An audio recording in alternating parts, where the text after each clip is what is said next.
My sabbatical at Loyola Retreat House ended with the opportunity to direct 2 people in the full 30-day spiritual exercises of St. Ignatius. The night before the retreatants arrived, I had this panicky feeling of self-doubt. I knew this was a once-in-a-life opportunity for the retreatants. The thought ran through my mind, what if I ruin the retreat? This thought burrowed its way into my head and started me on a downward spiral of thought and self-doubt that felt oppressive. It also was just a crazy thought. I had just spent most of a year directing people in 5- and 8-day retreats and in studying the spiritual exercises with a great teacher. I was prepared. The most important thing I had learned in that year, though, was that God was in charge.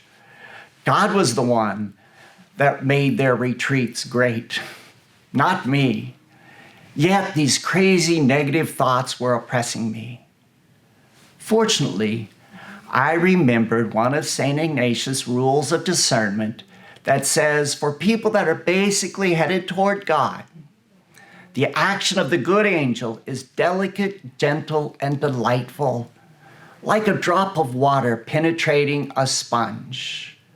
Whereas the action of the evil spirit upon such souls is violent, noisy, and disturbing, like a drop of water falling on a stone.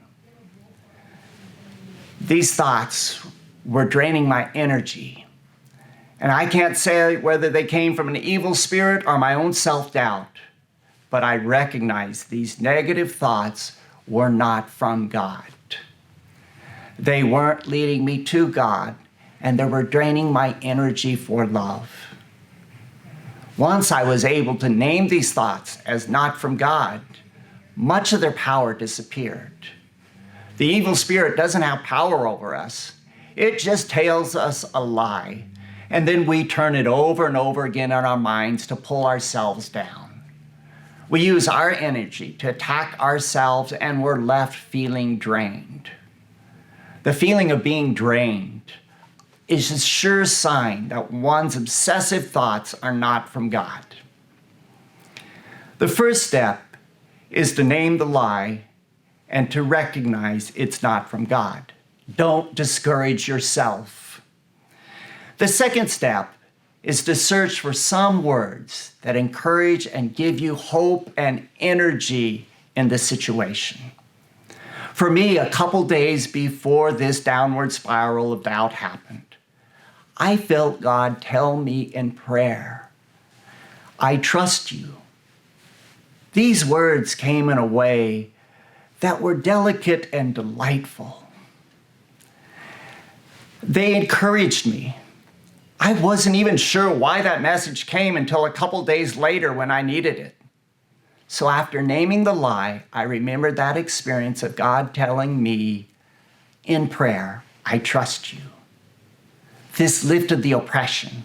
It restored my energy and moved me forward into what was a tremendous experience for both my directees and myself. So if you get caught in a downward spiral of negative thought that feels noisy and disturbing and steals your energy for good, name the lie. Recognize it's not from God. Find God's good message to you that's encouraging, whether you find that in prayer or in scripture or maybe in your favorite song. God does not discourage us from doing what is good. We shouldn't discourage ourselves.